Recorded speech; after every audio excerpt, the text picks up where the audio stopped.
Yeah,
that's scary. Yeah, that's scary.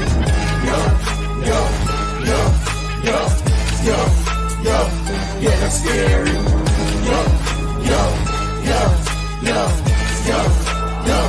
Yeah, that's scary.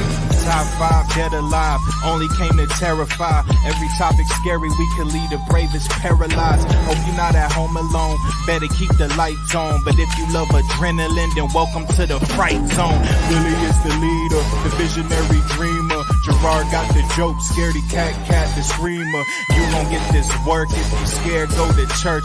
This podcast is scariest, you heard it here first. And he said that to me because I was like, I'm just excited that Jeepers Creepers is here. You know, I want to see the character again. But when because he's a huge lover of Jeepers Creepers. Yeah, that's scary.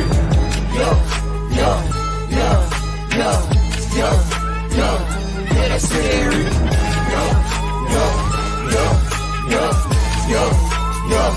Yeah, that's scary.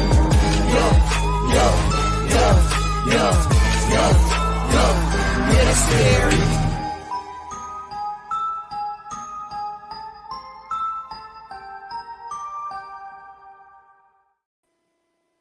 Yo, what's up, everyone, and welcome to Yep, That's Scary. I'm your host, Willie May, and this is Season 2. What's up, guys? Come on in, my co-host, Jarrord. Let's go. Let's do it, baby. Where's my ding dong at? Bro. That intro was... Well, I think I messed up the intro. It's all right. It's all good. Do it in post. We'll do it live. Yeah, we'll do it in post. We'll fix it in post. How's it going, man? It's going pretty good. You know, it's been a crazy 2 months. Has it been? Have we been on 2 months? It has been. It's been straight, nonstop. Go. It kind of all lined up accidentally perfect though for everything. You know, not saying it's a good thing anybody got sick. I know your whole household, everybody got sick. Yeah. People back there be like, okay, hey, look, I ain't feeling good. We're gonna cut it, and then we got into the super craziness of Fear Expo and all that, and then We're going to talk about today. Which is, we're going to talk about our experience at Fear Expo. Yeah, I had a great time. A little too much to drink.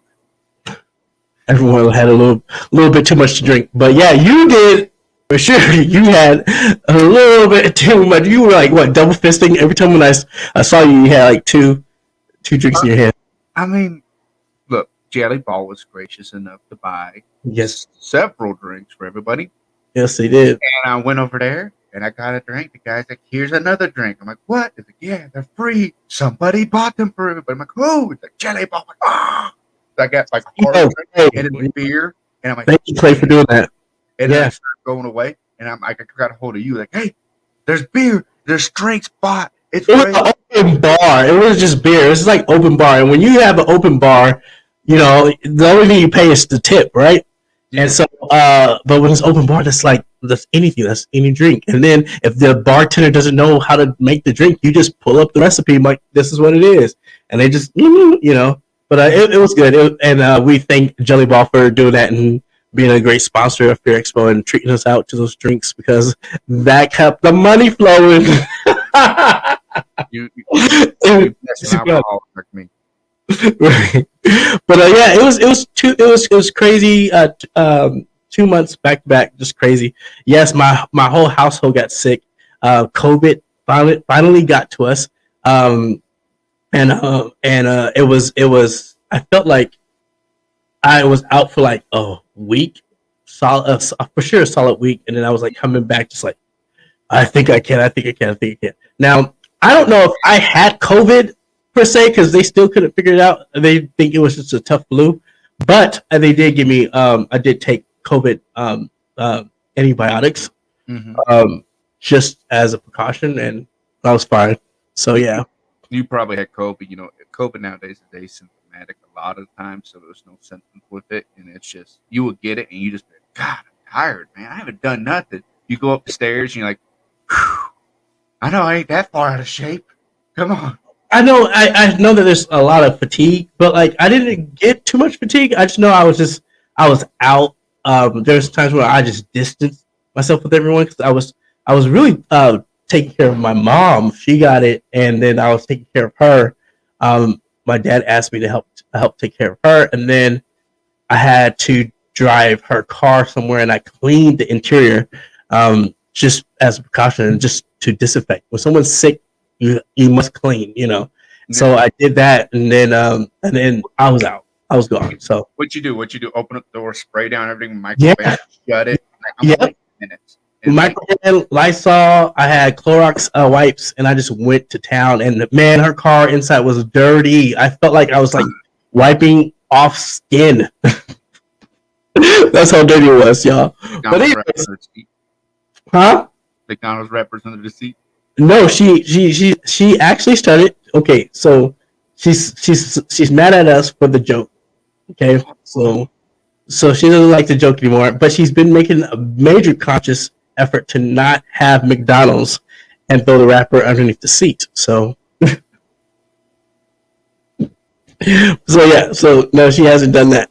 But yeah. So, but anyways, let's talk about this our past experience, and then we are in season 2. Yes. Mm-hmm.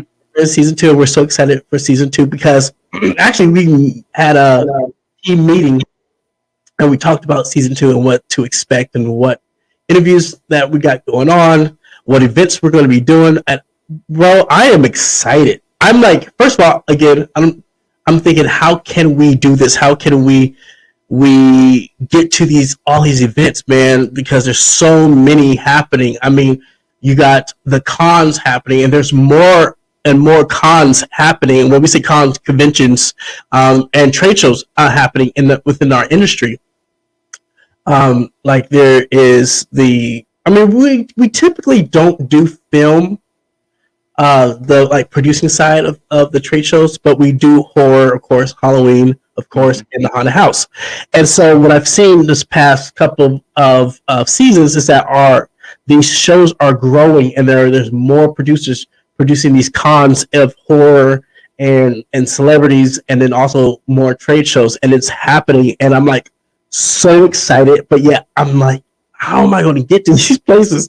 Like for real, huh? What was that? There's like one every weekend now. Mm-hmm. And what I learned is we got to start planning strategically, and then we also have to like start looking at these flight deals so that we can get in. Like I saw that there was a Southwest flight deal for flights for like $99 and $199 round trip, and I grabbed that email blast so that we can keep it, so we can use that deal. But yeah, we'll be using our discounts this season because we got so many shows to go to. Also, go ahead. I'm excited because I don't think anything's announced yet, but the idea where we came up, because we landed where we're going to be going. Yes, which works out great. We narrowed it down what city, what state, and what town, kind Yep. of. And then we got that narrowed out. And then also, like, on my end, I got that traveling going on in September, so I'll be in a whole other state to hit up some Mhm. like haunts, which is exciting because it's fun going to a completely different area and different haunts. You get to see everything. Hopefully, Yeah. get to see an old friend I haven't seen in a long time. Okay. I'm Yeah. excited. So we're going to get, especially at least on my end, I can't speak. I get to make everybody jealous. I'm going to be in a whole other state for a whole other haunt season, and I think it's an area that has good potential. I mean, I googled them, and they have a lot of haunts in this area. I agree, and like two of my friends are there. I think in that state that you're going to be attending in, and so I'm just really excited for the busy season we're going to have this year. I'm really excited for it, and so you're now seeing these cons opening up or getting ready, right? And then you're in April. It's April now, and the haunted houses have to get ready now. The marketing has to get done. The ticketing has to get done. The building has to get done. The prop making has to get done. So I'm really excited to see more and more of our industries putting out great pictures and creative, thoughts and processes to share so that we can just, I like that type of stuff. I like being on Facebook and seeing that stuff. So, what do you think? What do you think is going to be a big theme this year? There's always seems like be an overlapping big theme, at least maybe it's regional or some areas. We've had the zombies before, we've had the clowns before, we've had the rednecks is fucking still going on, sadly. But what do you think the next big thing is going to be for this? I think what's happening that's going to be a feature in our industry that we're going to be looking at is IPs, intellectual properties that has to do with great horror movies. I think that we're going to see more and more happening with that because I think the haunt owners that understand how to leverage are going to start incorporating more of the hottest horror movies into their shows. Like I just saw someone have a Megan doll, and it's a huge Megan doll animatronic in their haunt because Megan came out, the movie. And so they had that badass one at Fear Expo, remember? Yes. So we're going to start seeing a lot of these haunted owners and producers create to leverage IPs and get licensing. Now, if you're a good haunt designer, haunt creator, haunt owner, and haunt producer, you're going to do it the right way and get your license, say, from that movie house to be able to market it right. Some haunted houses, they don't do that. They just put it up and then they just, because probably like haunted trail or something, they just put it up and then, no one's not going to blow the whistle on me. You'd be surprised. Remember we talked to a vendor. I ain't going to say what he had, but he had something. It was a very generic creature. Not saying his design was generic, but I'm saying it was a generic creature, and he got copyrighted, cease and desist letter. Yep. And I'm not saying his design or anything was generic, but I'm saying it's generic because it's something that like everybody has either done or used. Yeah. It's like one of the big guys, right? And it was a cease and desist letter. Right, because you have whistleblowers there. I'm a whistleblower for a film production company, but I don't do it because I feel like it has to be. Deal, don't you? No, I feel like he's so stupid. No, I feel like it has to be like if it's a haunt that has a character roaming inside the rooms and halls, I'm not gonna whistleblow. But if they're doing a full-on scene or a full-on attraction that inhabits that movie, then I'm going to say something. And I'm not going to tell what movie production house that. I mean, but it was the dumbest thing, though. It wasn't even like a part of attraction. It was literally. I'll tell you what it was. It was an entrance. Did you talk to him? You remember? Yeah, you told me when you heard this. Because I was sitting there talking with him, like, and it was part of their booth. I was helping unload booths and stuff. I was doing I was helping. I showed up early, and I was helping people unload, just trying to lend a hand. And they're talking like, "Yeah, we got to leave this in the truck." I'm like, I can help you put it up real quick. I got a drill. Come on. He's like, no, we can't, man. He told me the story. I'm like, for that? He's like, yes, it is copyrighted. Was it the intro for his booth or for the event? It was actually an entrance that he modified to go higher up on his booth. So it makes his booth from 8 foot tall to it added like 6 or 7 feet of height. Would have stood out. Gotcha. But it was outrageous. Like, people get copyrighted, and you know what got caught? Somebody found the image on social media. Wow. And see, that's what that will get you too, because if it's an event that's going to have heavy media coverage, and people taking pictures and posting it, that's the one way to get caught. Like, and some of these haunts are going to these vendors like, hey, look, I'm just going to use it. I got this Megan doll. They got the right to build it. You don't have the right to use it and make a Megan haunt. Exactly, because there's a difference between one person creating it or artist creation versus an attraction making money off of that. So I think this is going to be a great topic to discuss maybe in the future of Yep, That's Scary is about licensing, because our industry is clueless. There's only a few people that know, and they're doing it. So there's a big do it right though. Like talked with Midnight Studio, they're launching. Have a new one, the Sully. That's how you do it. It's not called Sully. I think it's called something else. It's a big purple monster with horns and blue monster with purple polka dots. Everybody knows what it is, but it is fantastic. And I tried to take it home, but he caught me trying to scoot it out the door. Oh wow, you always steal something. Oh my gosh. So listen, guys. So we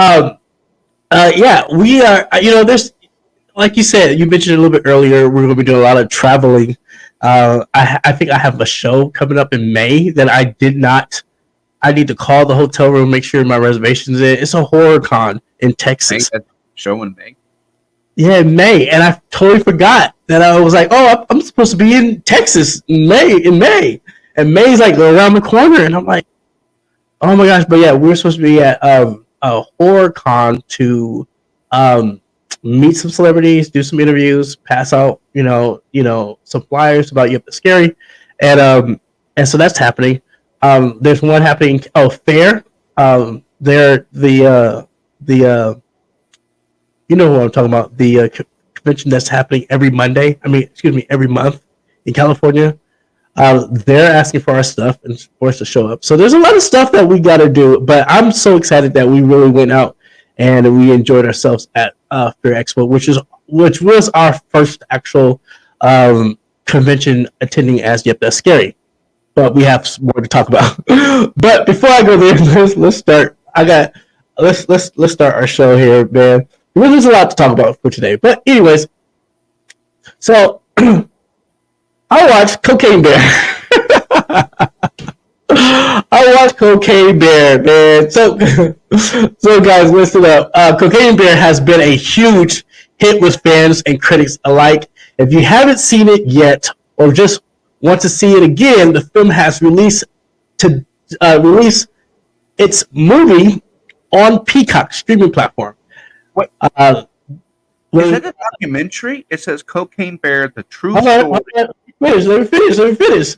That's not the only Cocaine Bear news we have. Peacock has also released an original documentary, Cocaine Bear, the true story, which is also available to watch on Peacock. Cocaine Bear, the true story, dives deep into the bizarre actual events behind the hit Hollywood movie Cocaine Bear. The documentary tells the story of a Kentucky blue blood, Drew Thornton, and the infamous drug run that will forever link him to a Georgia bear on cocaine. Though it should it be a Tennessee bear? But anyways, it happened now.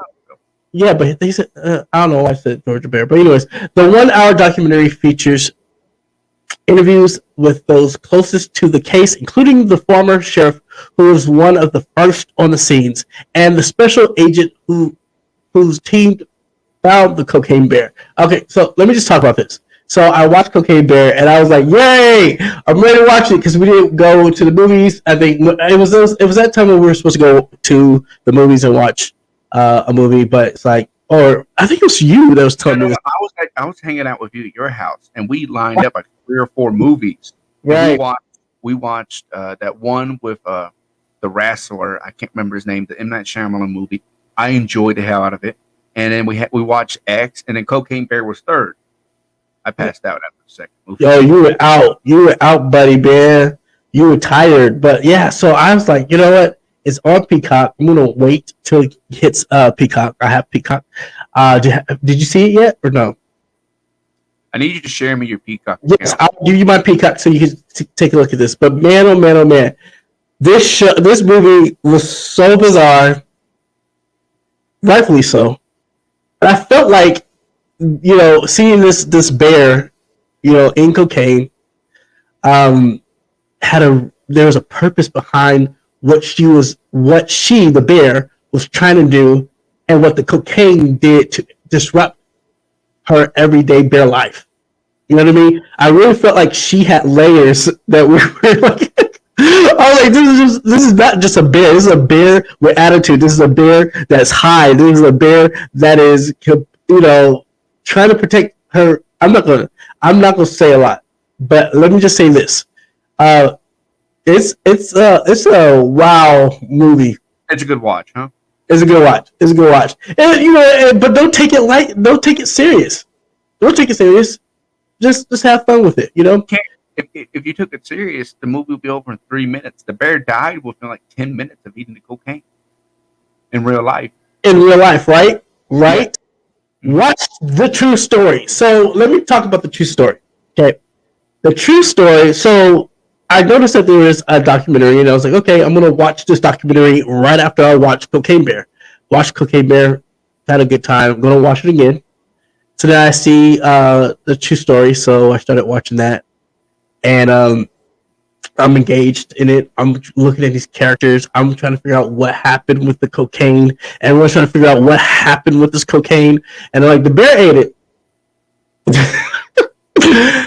Find out after the whole true stories, after this whole hour-long documentary, when they reveal what the conclusion was, I got mad a little bit, because it showed me that someone could concoct a story and a belief and tell everybody, right?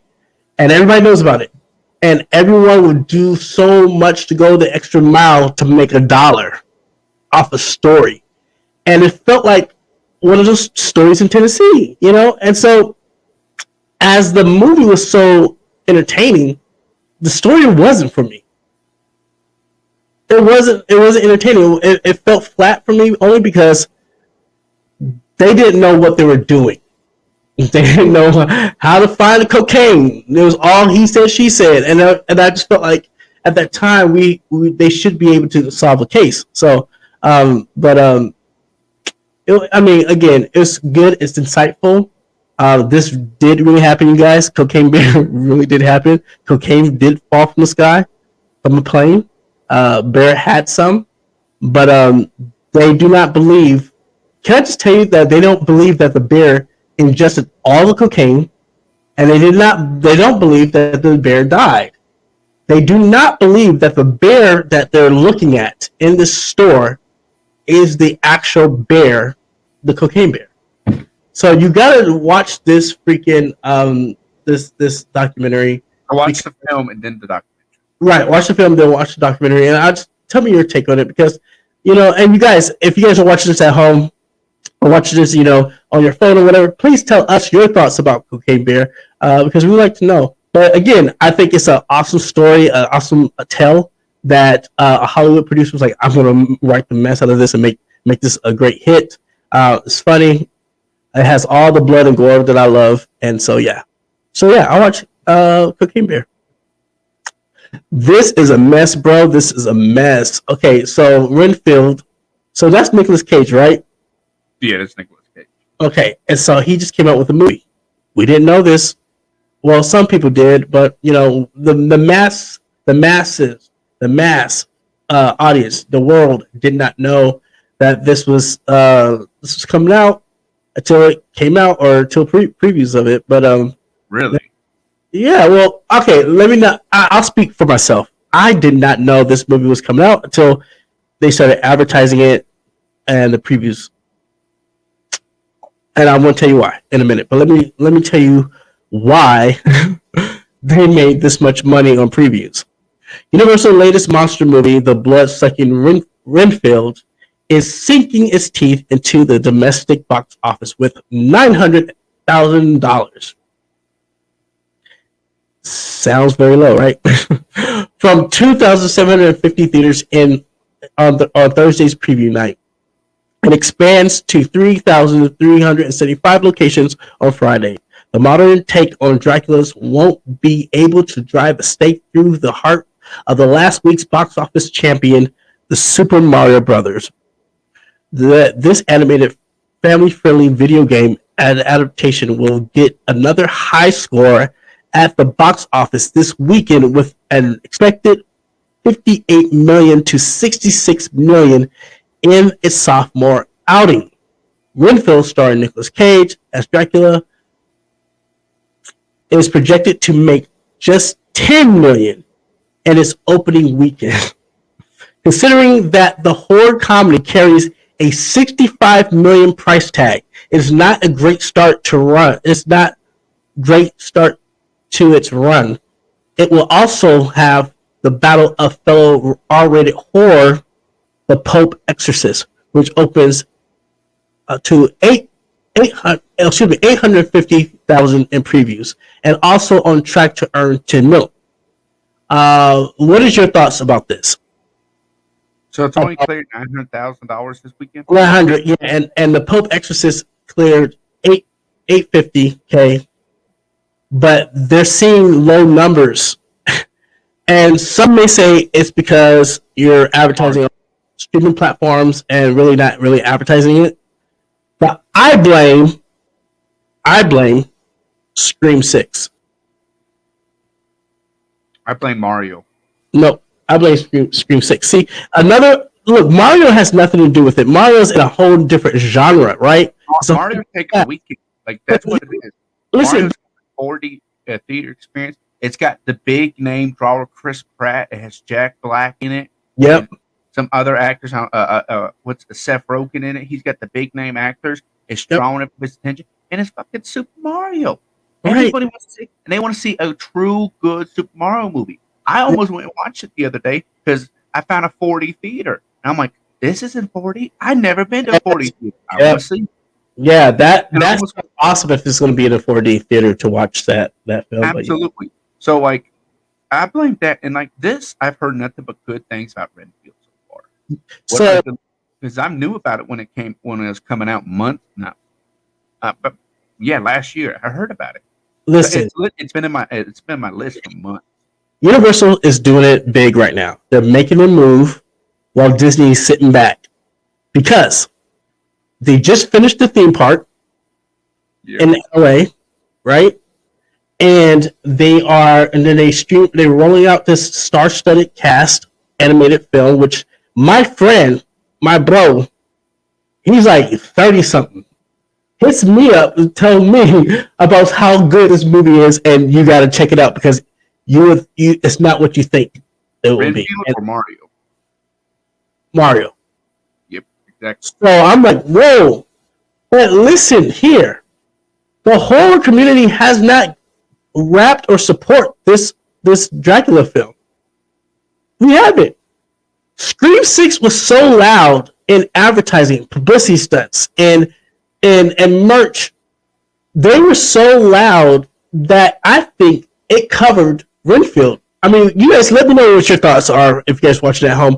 I think Scream 6 was so loud that it was tough for Renfield to come out and start marketing because we were still off of major box office numbers and loud noise of Scream 6 and Ghostface. What? And Scream 6 flop. I mean, some say it did. Some say it didn't for them because it's nostalgic. It was, it was them coming back. I mean, but look, you should not be pulling 900K in your previews on skill to make 10 mil. Oh my god! Like, come on, look at Paranormal Activities. Wait. When they release a trailer, is it profitable? Like, do they make money off the trailer? Like, I mean, it's advertising, right? So they pay for it, and they expect that money to come back in sales. So, but what here's the thing is, when I heard about Winfield, I was like, First of all, Nicolas Cage is in the movie. Now we all know Nicolas movies.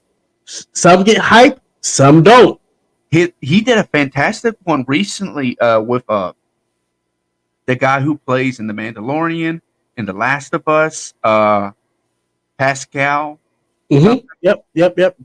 That movie, them two, fantastic. It was The Wonderful Life of My Talent or some shit like that. It was a fantastic movie. I watched it recently. Really? And fantastic movie. Enjoyed the hell out of it. Right. I like Nicolas Cage. I think he does a great job. Well, you know what? Look, at most of his movies. I literally watched that movie, and then we watched the same day. I think it was actually before we watched the Nicolas Cage movie when he fights the animatronics, Happy Fur Time or whatever. oh yeah, it was like a ripoff of Five Nights at Freddy. Yeah, I actually gotta say I love Nicolas Cage. He does a great job in whatever he does. So Yeah, I'm a big Nicolas Cage fan. I am seeing Renfield. The fuck what everybody else says. I am seeing this. I've been wanting to watch it. It came out. Yeah, yep. No, I think last week. No, it came out the 14th. Came out the 14th. Okay, excuse me. So it came out Friday. It came out this weekend. So Okay. it might have tripped itself up, but if they do the right marketing, it's still going to be fresh by next weekend. I think they can get a good rise of ticket sales. Bro, they put this movie out. They had it going on, and I think people weren't really onto it because it was still hyped off of Scream 6. Then they realized that Scream 6 is doing all these publicity stunts. They're doing all this marketing and experimental marketing, and so then they started doing theirs. And they started. I saw that they were doing like these Dracula teeth. That whoever attended gets Dracula teeth. I've seen that they were giving giveaways for new arcade game for Renfield. Like now they're starting to do these little publicity stunts and tricks of the trades of marketing and experimental marketing so that they can reach their audience, so that the audience can be like, oh yeah, let's go see this movie with Nicolas Cage. But I think it's too late, and I think that with Scream being so loud, they're just not getting the amp that motion that they need in time for opening night and previews, and it's just gonna hurt the bank. And 65 million for that movie, woo! I don't know if they're gonna make that money back. I don't think so. They're going to make it streaming. This is going to be a hellacious streamer. Yes, I agree with you. It's gonna be on every platform. If it flops in theaters, they're going to make the money back. It might be 2 or 3 years, but they're going to make the money back off the stream. It doesn't matter if it's gonna make money back in 3 years. They want that money back like now. Like that's why you have that certain time limit, right? Mm-hmm. You have a certain time limit where investors and distribution houses want to make their money back.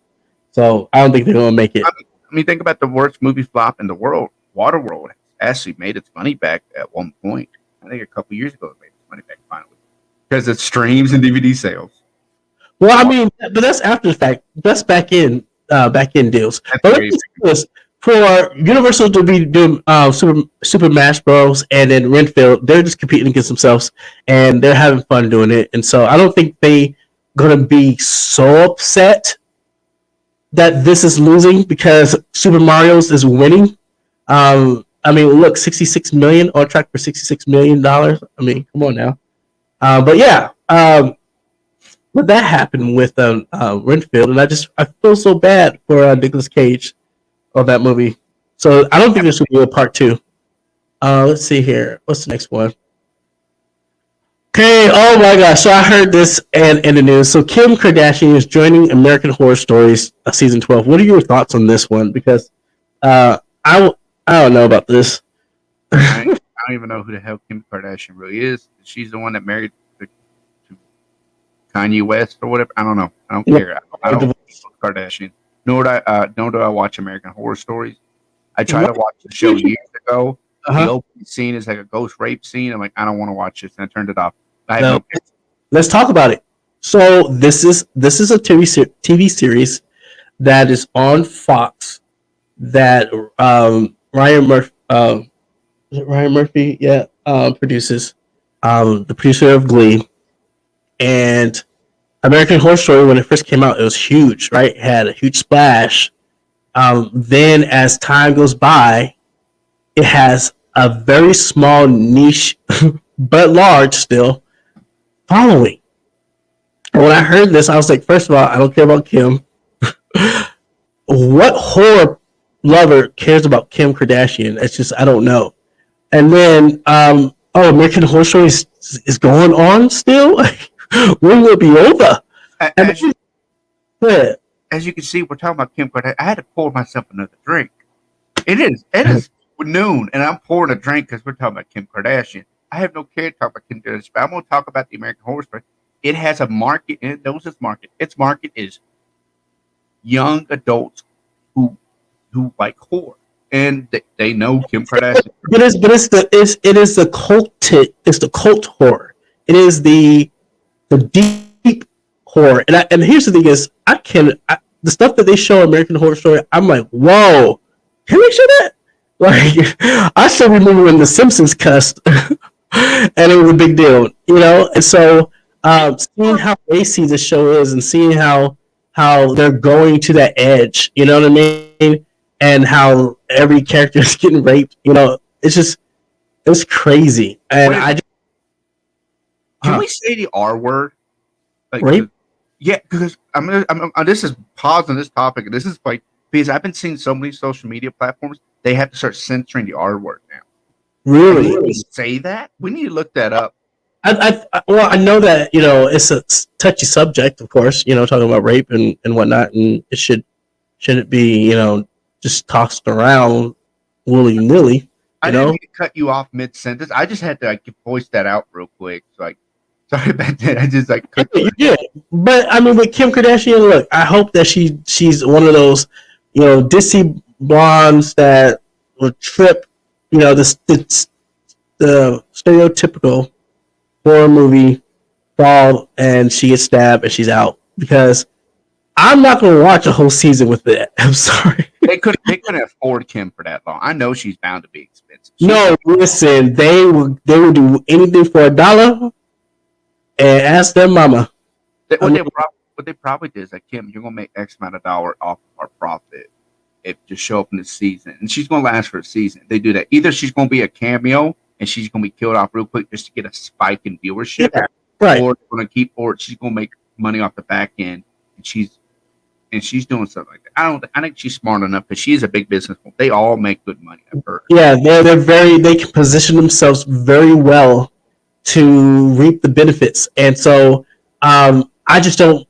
Look, I watched American Horror Stories recently, and I turned it off. And what I've learned in watching American Horror Stories is I have to watch in doses. I can't binge watch it, because it's they do a good job in telling the stories. It's just it gets very, very risque, and I just and it's very culty. It's very cult and there's different levels of horror that people deal with, I believe, and some like it kid friendly, some like it with zombies, some like it with Ghostbusters, some like it and I'm saying those topics because there are content that matches that topic that is just and is safe, right? American Horror Stories is not safe. And then when I found out that my niece was binge watching American Horror Story, I almost flipped out. My niece was like, "Yeah, I watched American Horror Story, the newest one. I mean, the most recent one, season 11." And I'm like, "What? What?" I almost lost it because I watched it. I'm like, "Whoa, it's deep." Like the subject matters are deep, and yeah. So, anyways, but she's gonna be on the show. And I'm like, I'm not gonna watch it. So, Anyways, so we got an awesome show for you guys today. We got horror news in a minute. I'm going to spit this horror news really quick for you guys.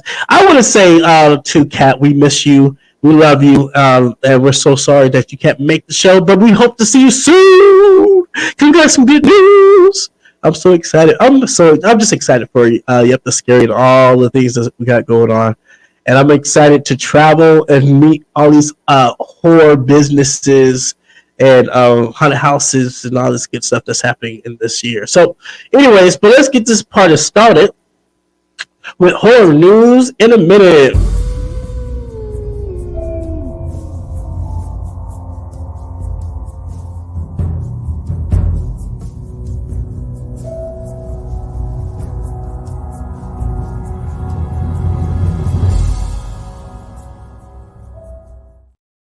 All right. Yes! Conjuring, you guys. The Conjuring universe is expanding beyond the big screen with Warner Brothers. We discovered today that there's a television series in the works for Max streaming services. Okay? HBO Max. Peter Safran is developing a drama series based on the New Line Cinema film franchise with Warner Brothers Television. Deadline reports this. The series is set to continue the story established in the feature films. James Wan from Atomic Monster Production and Peter Safran, the Safran Company, will produce the franchise's very first small screen project in association with Warner Brothers. There are currently 7 films in the Conjuring universe: The Conjuring, Annabelle, The Conjuring 2, Annabelle Creation, The Nun, Annabelle Comes Home, and The Conjuring, The Devil Made Me Do It. The 8th film, The Nun 2, is coming out later this year. I am so excited for this. This is a great franchise. It's been a great franchise for my family. It's scared us from the jump, and I'm excited to see what this TV series has to offer. Blood and Honey. So, guys, listen up. After scaring up $44.5 million at the worldwide box office from the viral hit Winnie the Pooh, Blood and Honey is now available to watch at home. You can rent the film for $9.99 or purchase it for $19.98 on Amazon. Mr. Waterfield directed the blood horror movie for Jagged Edge Productions, a twisted take on the classic children's tale. The days of adventure have come to an end as Christopher Robin, now a young man, has left Winnie the Pooh and Piglet to fend for themselves. As time passes, feeling angry and abandoned, the two become feral. After getting a taste of blood, Winnie the Pooh and Piglet set off to find a new source of food. It's not long before their blood rampage begins. And this is, again, Blood and Honey's on Amazon. I think we need to do a movie review on this one. But yes, it's on Amazon, guys, so check it out. Okay, my favorite clowns. ToyNK.com has released their brand new line of horror plushes from the 1988 horror film Killer Clowns from Outer Space. The official licensed Toy NK exclusive line of plush feature Rudy, Shorty, Jumbo, Baby Clown, and the Candy Cocoon. Getting the Killer Clowns from Outer Space license is super exciting. It has allowed us to create a unique line of exclusives specifically for the dedicated fan base of the 80s horror film, says Steve Longley, the president and CEO of Toy NK. There really wasn't much officially licensed Killer Clowns merchandise out there before we obtained the licensing, and now we are excited to bring plushies, action figures, tikis, and much more to life in 2023. Get your tickets to this crazy show on Earth with the brand new Killer Clowns from Outer Space exclusive plush collection, only available on ToyNK.com. That's exciting. Look, I live for Killer Clowns from Outer Space, so more product being out there, It's me going crazy. We got some crazy news, y'all. All right, so don't tell me, do not tell me I messed this one up. Okay, here we go. Yes, I did. So, Stranger Things animated series is in the works at Netflix. Variety reports nearly all details about the show are being kept under wraps, aside from the fact that it was developed by Eric Ramos and Flying Bark Productions. Stranger Things creators and the Duffer Brothers executive produced via Upside Down Pictures, along with Rebels of Flying Bark, as well as Sean Levy and Dan Cohen of 21 Laps. We always dreamed of an animated Stranger Things in the vein of Saturday morning cartoons that we grew up loving. And to see this dream realized has been absolutely thrilling, the Duffer Brothers said in a statement. We continue to be more blown away by what Eric and his team has come up with. The script, the artwork are incredible. We can't wait to share more with you. The adventures continues. Stranger Things. So you guys, Stranger Things is being turned into a cartoon. I love Stranger Things. I love it. I don't know about this. Okay. Then we have. No, I did. Oh my gosh, I can't believe I messed that one up. Then we have Sony Pictures tagging back into the further with a brand new installment in the Insidious franchise. This summer, the official title for the film has been revealed. Insidious: The Red Door will release in theaters everywhere on July 7th, 2023. And that is horror news in a minute. Woo! Let's do it.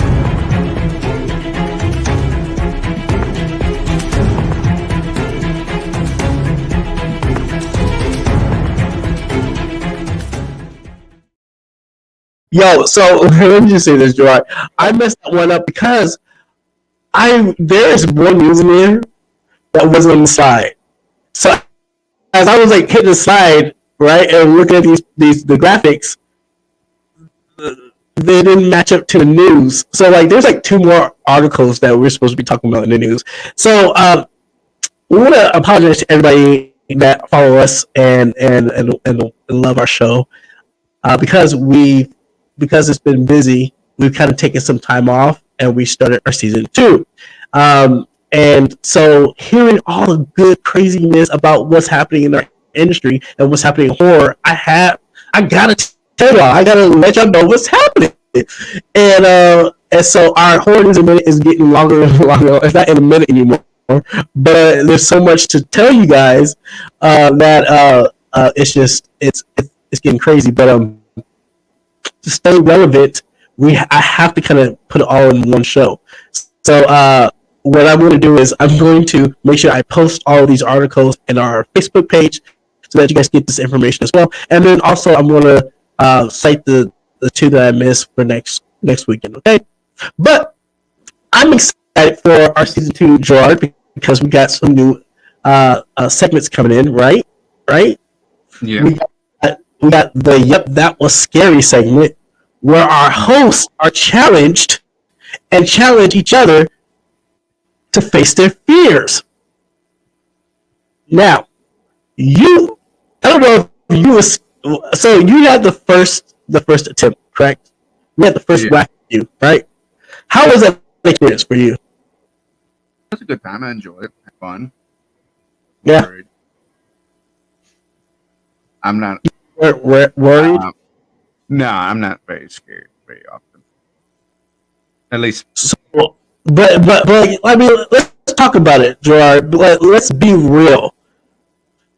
It was a good time. I had the heart racing, had enjoyment, had a real good time. But I don't think I was scared. I wasn't scared. You know what I'm trying to get at. You were dealing with, right? It was one of those. What am I getting myself into? Yeah, there's like, what are we doing? We're walking the street trying to find a place, and then like once I saw VR, I was like, oh, what we're doing with VR? Okay, cool. I think the VR segment took you out of it. I think that was the killer. Mm-hmm. You know what I mean? Because if it wasn't on there, I think you would still be tripping in your head. It's like, what's going on? And I realized that I did not place the. Excuse me, folks. I realized that I did not put this video into Yep That's Scary because I want to play it for you guys, so you guys can see what his experience was like. And what I'll do is I'll keep looking for it, and then when I find it, I'll just throw it into the show so you guys can see it. But once the VR, once you saw the VR and you stepped into this place, what's the next thing that kind of came to mind for you? This experience. I mean, I think it was a good time, like trying to get my words together. I wasn't prepared to talk about the VR experience today. Just tell them what you experienced. Tell them what you did while I look for you. We're driving around. We're trying to figure out where exactly this place is. There's Yeah. some parking garage that's been converted to a mall, which is interesting. Hold on, can I say this in my defense? I don't go into Atlanta all the time. I try to avoid it because of traffic and everything. I mean, if you live in Atlanta, you don't go to Atlanta just to kick it in Atlanta. You go, well, yeah, people do that, but like for me, living out where I live, I don't go to Atlanta only for special occasions, birthdays, parties, events. I don't go every day because traffic could be horrendous. But go ahead, Jarrord. Yeah, so the weird parking garage converted to the mall. We're trying to figure out where the heck this place is. Driving around, finally find it. And like we're walking around, we're looking for this, but going up and down these elevators, lost, confused, tourists. It's confusing. And we finally find a location. I mean, like, first off, badass setup. It's all like that high-end new Very design. high end. Tangle couches made out of plastic, all white. And they finally walk us through it, put these balls in your wrists and your ankles so you walk.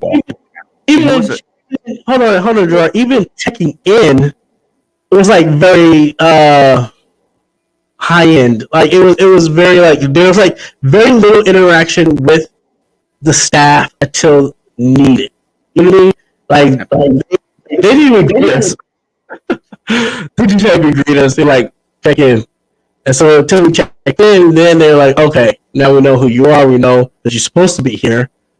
Hi, I'm so. But go ahead, take it away, Jarrord. Yeah, and it was interesting to do. Like it was exciting.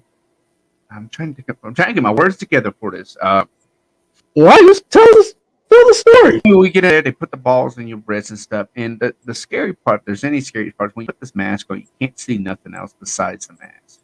Yeah. And like, no one else is in the VR yet except for you, because I was the first one to put it on. And people are like grabbing your shoulder and swing back, like, what the heck is touching me? Because you can't see, you can't hear you. Yeah. And just to repeat from what Jarrord is saying, they put this complete helmet on your head where you cannot see anything, and you're like looking at the so-called virtual reality world. Or if you had Oculus, goggles or something similar to that, but it was kind of blanked out. And then they just load you up, right? Yeah. They give us the palms. They give us the on our hands and arms. And then we get a vest or a backpack or something like that. It's like a computer on a backpack. You said what? It was like a computer on a backpack. Yes, it was like a computer, like a server on a backpack or something like that. But go ahead, take it away. Yeah, and it put in. I think we played the zombie run or zombie. There was like two different horror versions. There was zombie invasion, and then there was a haunted house. We did the zombie invasion, which is pretty neat. They give you these 3D printed like plastic guns with sensors on it, and that was what you hold and stuff. Excuse me, pulled the trigger and all that. And I find it very interesting. It was a unique experience. I highly enjoyed it. The creatures were unique. I think it took us a while to figure out how to communicate together. said, "It's on your left. It's on your left." But the guy's turned halfway around. So his left is the right now. And Right? aware of your surroundings. It's a good time. I'm glad we went with a group of guys because it was actually more than just us in there. It was a random group of people who kind of joined us, and they were funny. It was kind of funny sitting there. If you could hear all the stuff that was said in that mic, it was a little bit screaming. People were screaming very loud. But listen, this virtual experience is a step up from like Oculus or playing Oculus at the house. They had fans. Like when the helicopter came down in this game to pick us up, we felt the wind just take over the room. Huh? I had the fans going. Yeah. So it was also there's some sensory elements to this game where it's synced up and you're like literally it feels like you're in this virtual reality zombie apocalypse fight. But what I did not like is that there was different levels of the game. Right, we had the basic level, then you had a horde level, which was this the absolute get it. I'm gonna there's tons of zombies everywhere killing you. You gotta step up your A game, right? And we were all down for that. We were all ready for that. But when it happened, I felt like I don't want to play this game anymore because it was just so much zombies that we couldn't even pay attention or focus into what we needed to do. And so we would move. Remember, we would play these like levels and move into these different spaces, and I didn't even know what was going on. I was like, okay, now we're in the middle of the street. There's a cop car right there. There's the pizza guy right there. The pizza guy runs off. Right? I thought we were gonna have to protect the pizza guy, but like he runs off, and then now we're on this moving truck.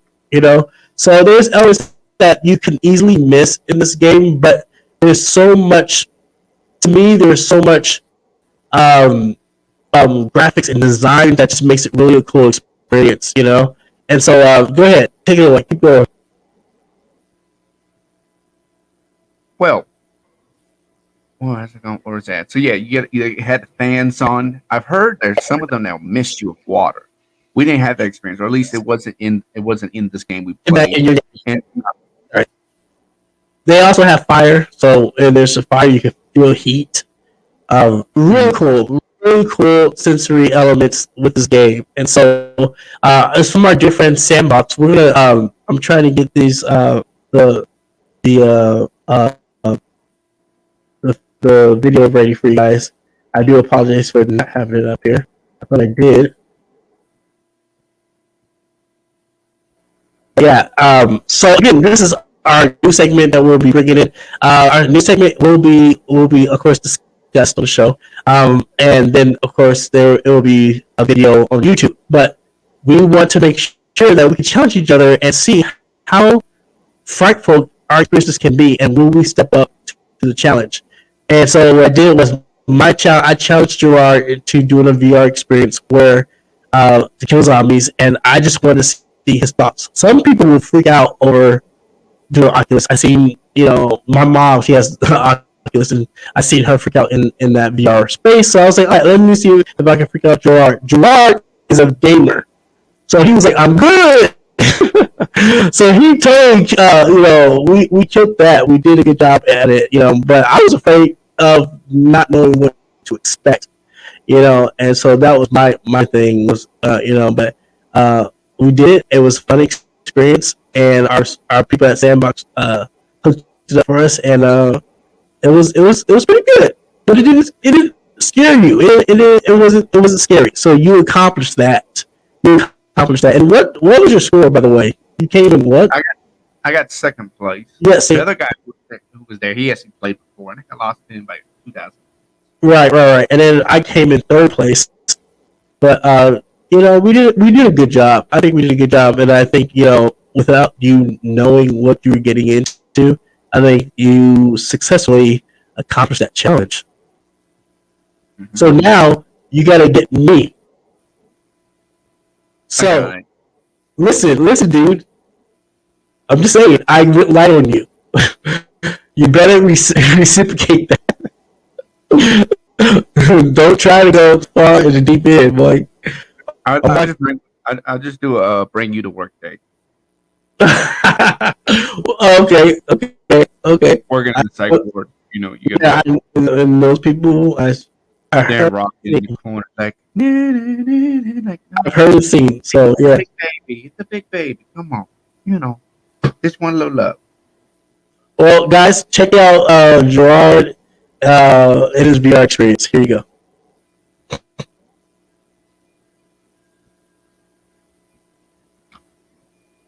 It's actually still uploading. Give me 1 second. But yeah, man, it was awesome. I had a good time. Oh, good. I think one thing. I'm look. It may be whippy, but I got your next one. Here we go.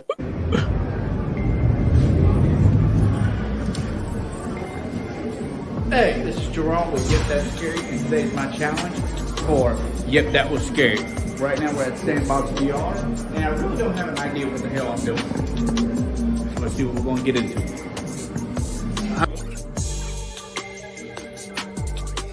You're supposed to just go with the punches and see for yourself. Out. Hopefully. I said say shoot the fair birds!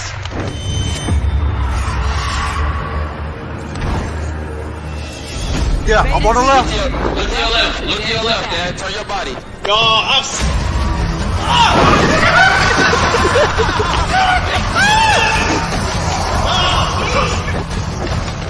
Vultures! Heads up! Body. Watch your sides. Watch your sides. Oh! Don't let them in. Don't let them in. We're fine when they get in.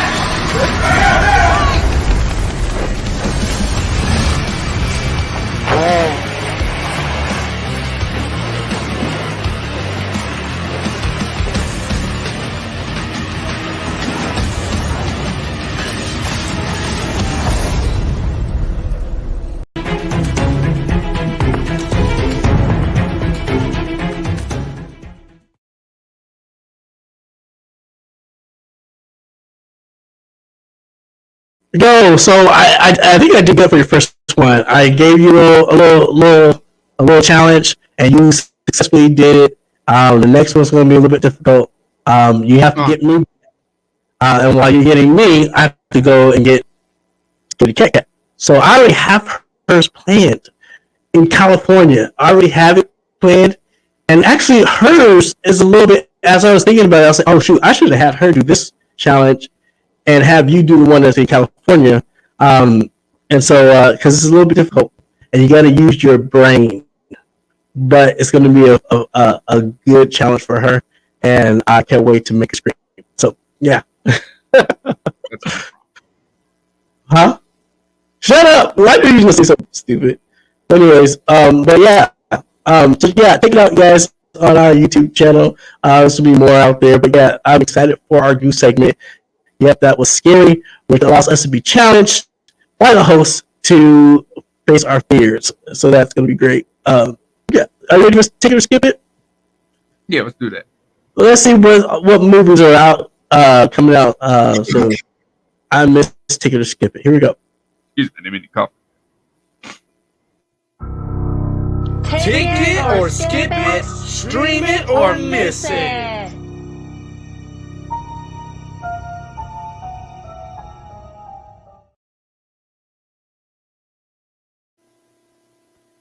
Rainfield, out now.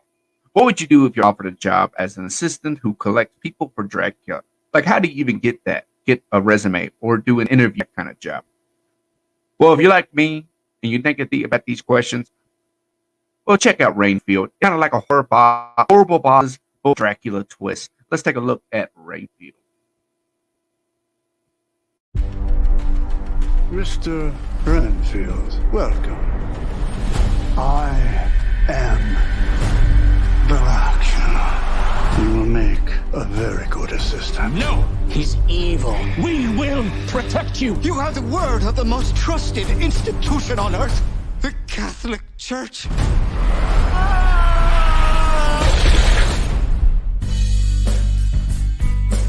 Renfield, your sole purpose in life is to serve me. Now, let's eat. I just want a normal life again.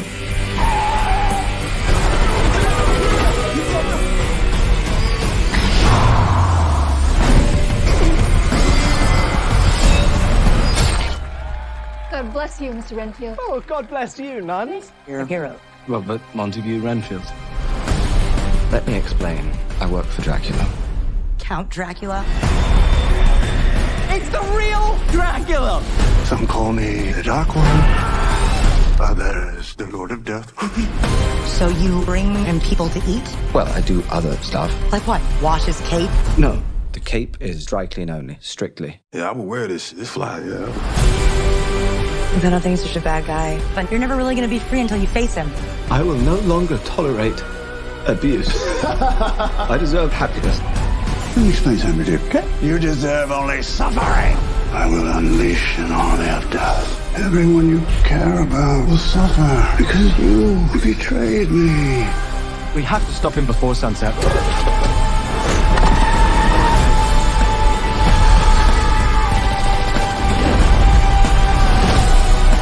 I am enough.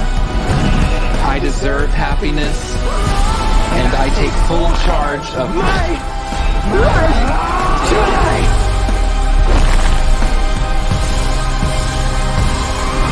You know when something crazy happens and someone's like, it's okay, I've seen way worse. Everything I saw you do today is gonna be my way worse. It's my least favorite part of the job.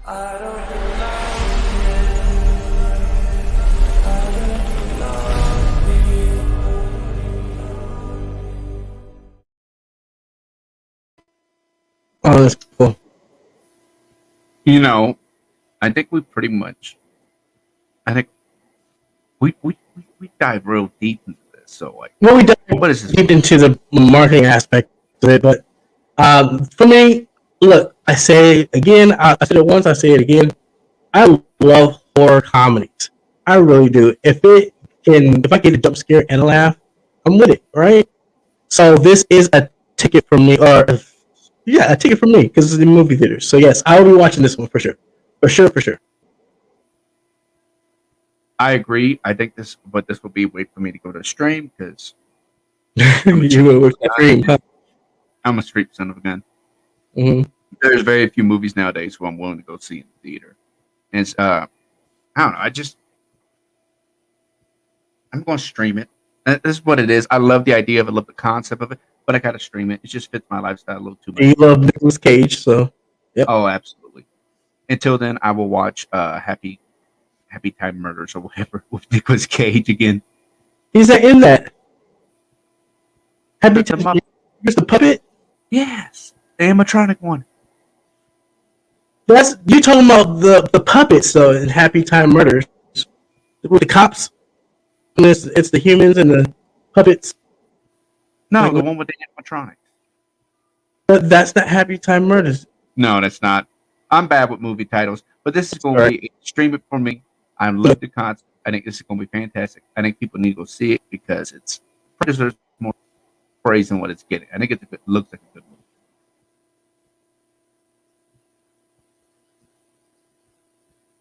movie. Evil Dead at April 21st. Evil Dead is back, and this time leaving the cabin and headed to the city. Is changing the venue of a movie the right move? I don't know, but in my opinion, I think it could be a new, exciting change to the franchise. So we're going to take a deep dive look into Evil Dead. Let's take a look.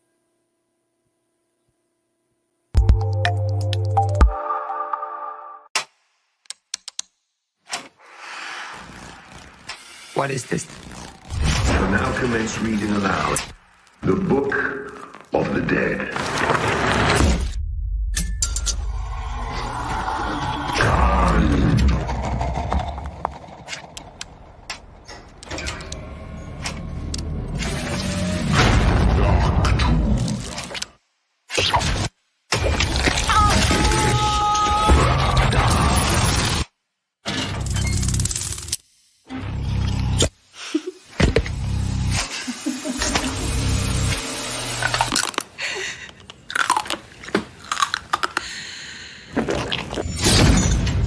Mom?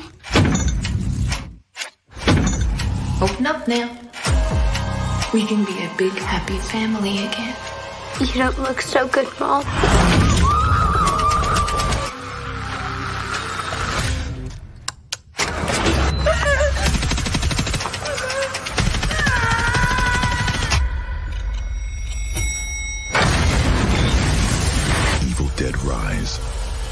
Tickets on sale now.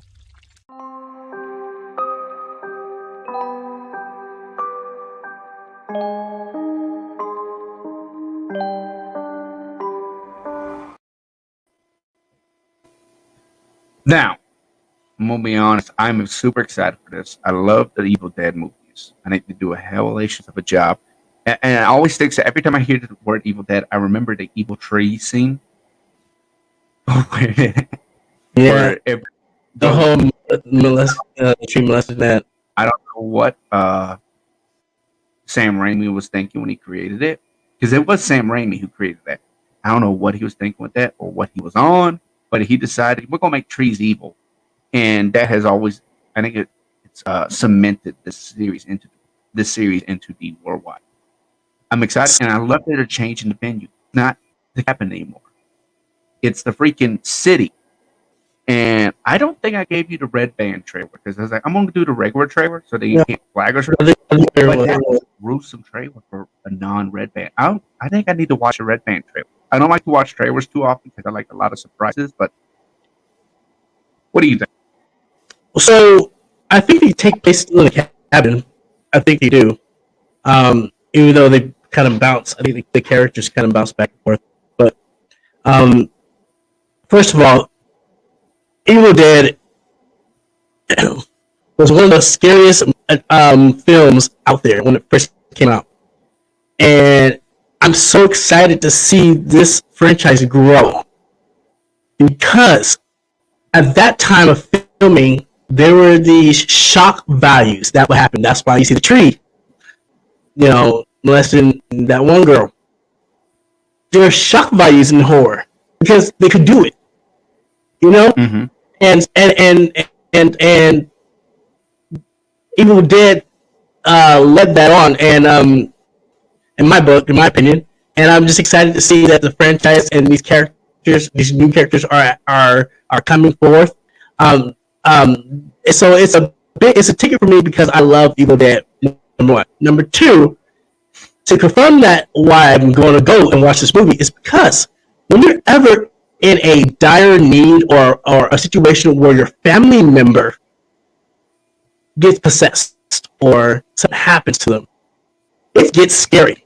Because being in a situation like that, it's not fright. It's not just fright. It's not just flight, but it's fight. And you're really concerned of the loved one that's maybe possessed. Maybe is getting beat up. Their vessel, their body is changing, and that's not your mom. And you have to understand that's not mommy, that's not daddy, that's not and so any situation where it involves a family, a loved one, where it is a spiritual battle, and you want to save your mom or dad or whoever.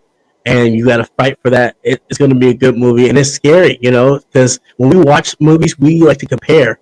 Well, I do. I'm speaking for myself. I like to compare, and so I'm like, "Dang, if that was my mom, I would slap the dog." That was mom. I would karate chop her. Like, what's wrong with you? But yeah, it's a ticket for me.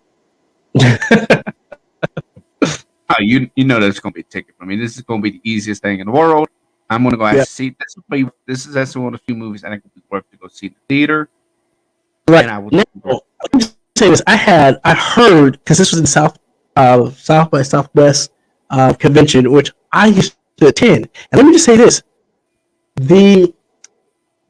what year was it? Well, come on, I'm gonna mess this year up, but pretty much, I was commissioned, and my team was commissioned to do and exhibit a scare with the Evil Dead franchise.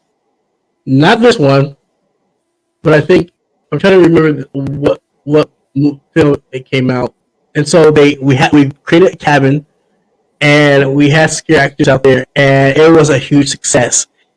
And I know that they try to do that attempt again, but I'm a huge fan of Evil Dead, and so this particular film killed South by Southwest. They premiered it there, and it was a huge roar. And I cannot wait to watch this movie. All right, what do you got next?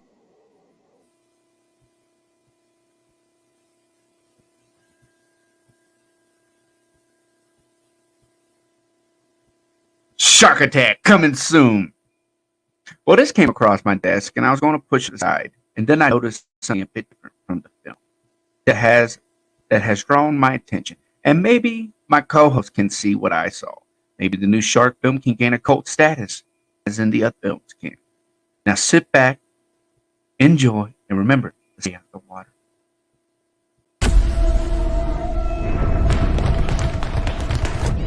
Okay, boys, I'm the referee. Who's ready for a fight? You two, what's your name? Jimmy. What's your name? Tony. I want a good, clean fight. Ready? Yeah. Go!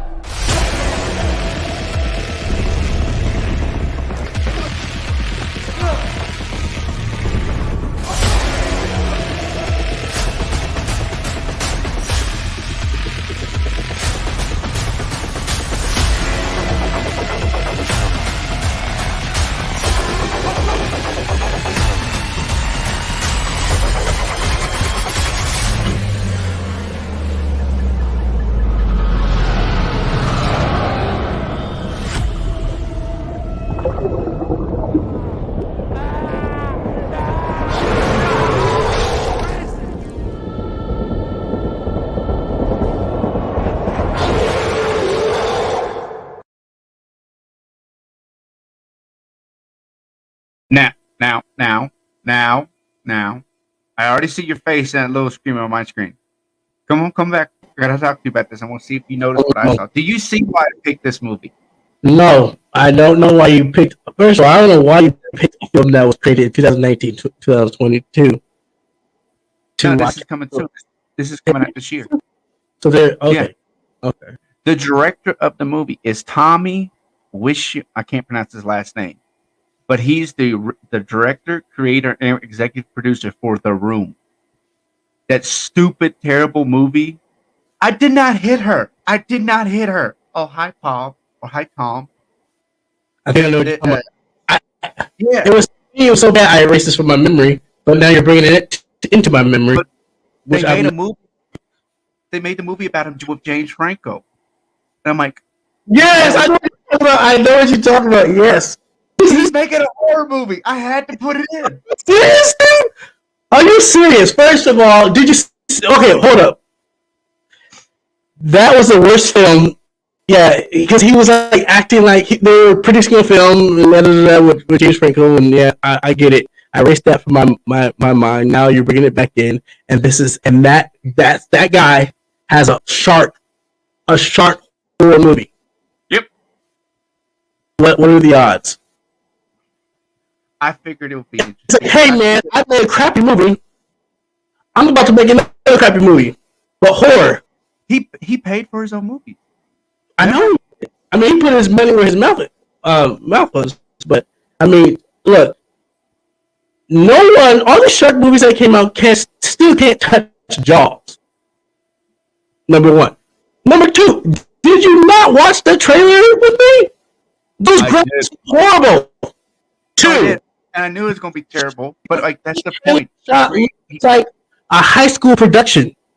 It is. 4. Did you not see I don't know what's up with you in grabbing these B-rated Sharknado-inspired crappy movies, but dang dude, and what are the odds? He makes one. He makes it.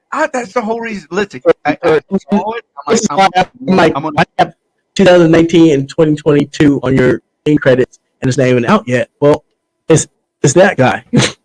Yeah, I saw it. I'm like, I'm not even gonna bother with. And I saw Tommy. Wow. Why did that name sound familiar? Wow. And I watched it. I'm sitting there like, why that name so familiar? Like, this is so shitty. No, we're not going to. It's like the Sharks on the Moon movie. I threw that out too. I had a Sharks on a Moon movie. It was. Wait, do you get just? You understand the process, and then I'm like, why is this name so familiar? God, I couldn't shake it. I don't really care about directors. I don't follow those people or anything. I'm like, let me look it up. Fine. I'm like, holy shit, he's doing a horror movie. He's actually done a couple other movies apparently. Yeah. Which is cool, but I'm like, where is he going? When you have a film like a director like James Franco to do a film that's inspired by you, you know, you would think you could use his connections to make it better.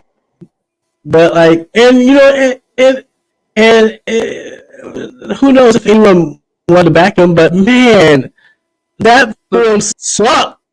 I mean, I fell asleep while we were watching it. I'm like, oh shoot, I'm still in the. Talking about the Franco one, or are you talking about The Room? The Big Shark trailer. I fell asleep doing it while we were watching it. Well, yeah, I put it up just for the director alone. I mean, like, I felt like, you know, I had two bangers this week with Evil Dead and then Renfield. I was like, this is the week to put a stupid movie there. If I want to put a stupid movie, this is the week to do, you know? Yeah, I guess it is. Two guarantee out the park winners. I said, forget about it. I'm going to put them on and let's see how she goes, you know? And it could become a cult classic. It could. Right? He has done it before. He's made such bad movies. You know, Jaws has the biggest shark, I guess, followers, especially Jaws. So, and Sharknado, they just love the cheesiness of it, you know, the campiness of it. So, but we'll see what happens with this one. But I don't like it. And here's the thing: it's not one of those parodies. It's not trying to be a parody, right? It's trying to be a horror shark in the water, gonna bite your butt, swim faster, and you can't have a movie. So it's real Hollywood production. Real Hollywood production. Well, good job on this one, Jarrord. I give you some applause. But look, I know we're tired and whatnot, but like ticket skipping on that one, I literally was about to like knock out because that movie just sucked. But anyways, guys, so let us know if you guys will be zooming, ticket or skipping, if you're gonna be watching Winfield or what's the second movie? Oh, Evil Dead Rise. I know you're not gonna watch Big Shark. I don't even know when that movie's coming out. There's no date. There's no distribution on that. It may be out on Tubi. My friend, he actually shot a movie in LA, and it's on Tubi now, and he's so excited. It looks really good. It actually looks well produced, better than that crap you just showed us. And it's not. It's a comedy drama of two lovers falling in love. You know, romantic drama with some comedy in it, and it looks well produced. The camera work, the shots, the graphics. I'm so proud of him, Matthew. I'm so proud of you for your film being on Tubi. I cannot wait to watch. And yeah, what else we got here? So, I want to talk a little bit about this new segment that we got coming up soon, which is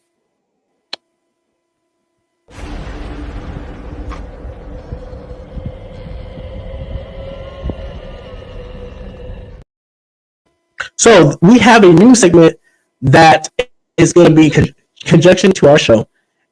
This is Scare Actor Diaries. Scare Actor Diaries allows the scare actor of that haunt to have an interview with me and a few other people and tell their story while having a couple of drinks. This is going to be very, very, very, very hilarious. I cannot wait to hear some of the good and the bad stories that these scare actors have gone and gone through and experienced, and it is time for them to tell their story. And so this will be an hour and a half long segment. This will be happening weekdays on podcasts, and then the video will be on YouTube. And I'm so excited for this one because we get to go and dive into history. We get to go and talk. And as I'm a scare actor myself, I like to hear the stories that they have to say. I like to hear what happened when this happened, or what happened when you first opened up your haunt.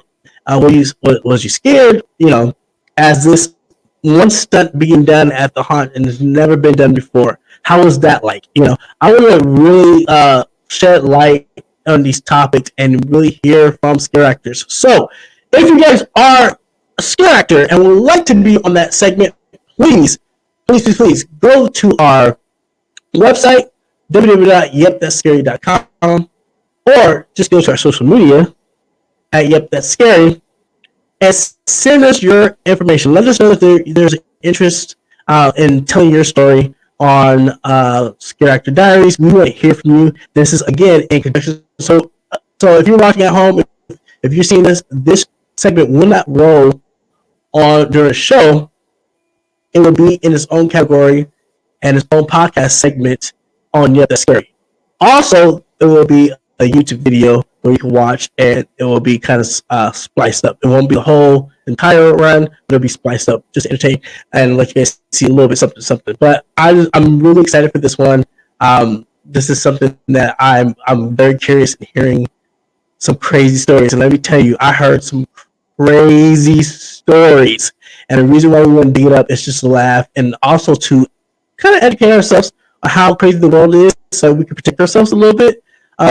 There was, I think there's what Jarrord, you can contest to this, but when I went to Nashville and we were going to Nashville Nightmares, and we hear that an actor gave a ticket person a knife and said, stab your friend with it. And the guy thought it was fake. Upon the show, he was okay, and he stabs his friend, and she was like, oh, you stabbing me. And he was like, stab him again. And they're stabbing him in the haunted house. Now, I'm not going to bring this up just yet. I want to have 13th Floor come on the show and talk about it, but there is truth to that because he tried to spin it, tried to cover it up with the news and everything like that. Rightfully so, right?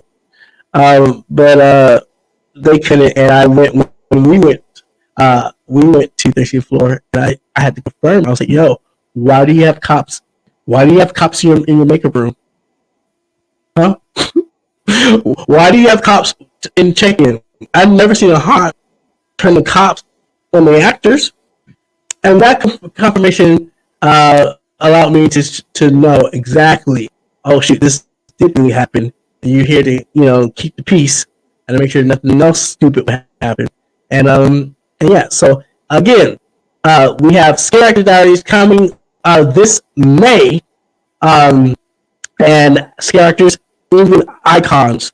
Even if you're in a show, a big stage show at a theme park, we want to hear your stories. So, yeah, what do you think about that, Jarrord? About that segment? I'm excited for it. We know the crazy stories. You look exhausted right now, though. I really am. It has been a week. As you know, I moved to an apartment, and I've just been absolutely straining. Like, this is a temporary setup. Like, it's not even taut. I hit the non-tautness. I'm wore out. It has been a mentally, physically, emotionally charged week. I feel almost defeated a little bit, to be honest. Like, I'm wore out, but I'm trying to keep kicking. I'm excited, but I'm just wore out. I just need a week to rest. Yeah. And you know what? That week is coming to you, buddy, of just relaxing and just relaxing the mind. And I get it. With us, again, you guys, I say this over and over. The horror industry and the haunted house industry is growing. And there's more and more content, more and more shows, more and more events being produced. And we're like, how are we going to do this? But yet, we are excited for what we have coming up soon. We are going to some places. We are going to talk to some very amazing events, and we're going to share with you guys our thoughts and feelings about them. And so, and we just finished Fear Expo, which we're going to talk about on the show, a little bit about on the show today. But yeah, and we're just exhausted. We haven't slept yet, but we're going to catch up on some sleep and get going. All right, so that being said, let's talk about Fear Expo. So, number one, I just want to say this. I gotta get myself straight for this comment that because I spoke to I made a post on Facebook, on my personal Facebook, about which I'm going to share with you guys today, about how I'm excited of the programming that's happening in the haunted house industry. And so I said I am pumped that our haunt industry is growing with more education, programming, and support. This is what we need instead of the division, manipulation, mudslinging, the planned attacks and roadblocks. Time to grow up and move forward and focusing on making our programs that matter. And I tagged Fear Expo and Transworld. And some people who are watching this are listening like, oh no, if you know Transworld and Fear Expo, they are two conventions, industry conventions, trade shows where we go to and attend in the beginning of the year. So there's been beef, which if you been following us, there's been beef with Fear Expo and Transworld, and coming from Fear Expo's last show, I literally saw this genuine people wanting to help people, wanting to have a show to educate people, and weren't really nasty. And I say that from an outsider looking in. Now, some people may say, "Oh, well, you've been helping, Fear Expo." Yes, I've been helping Fear Expo, and whenever they ask me to help, I help. But as a event haunt producer, haunt owner, haunt business owner, listen, I understand both sides of the spectrum, and so instead of the division and the hate and the backlashes and all that stuff, the negativity in our industry that we don't need, I just made a simple post like that on my Facebook just to say, look, I'm excited for this because the two organizations announced 2 more trade shows that they're going to produce. One on the East Coast and one in Florida. HauntCon is coming back. Woo! So I got excited for that. And then in less than 2 minutes, I'm being attacked. And I'm being attacked by 2 people that, one, I really love and respect, and the other one, I don't know. But they favor Transworld, and they had some not so nice things to say. And what made me so sick to my core is that some people are going to live in a lie or project a lie for some type of hype or entertainment or enjoyment. That's not cool, and that's not our industry. That's not being creative. That's not being supportive. And I was holding my own because I can hold my own, and I don't care about confrontation. And I was pretty much telling them it needs to stop. Stop it. It's not going nowhere. I've actually sat in to hear some of the growth and expansions that they're doing, and they're not even worried about y'all. And it's 2 different complete shows, and we love Transworld. I love Transworld. I'm pro Transworld. I go to Transworld. And I felt sad. I felt really sad that we're like this right now, and that I hope and pray that we can come together, because that's all the intent should be with these trade shows, us coming together.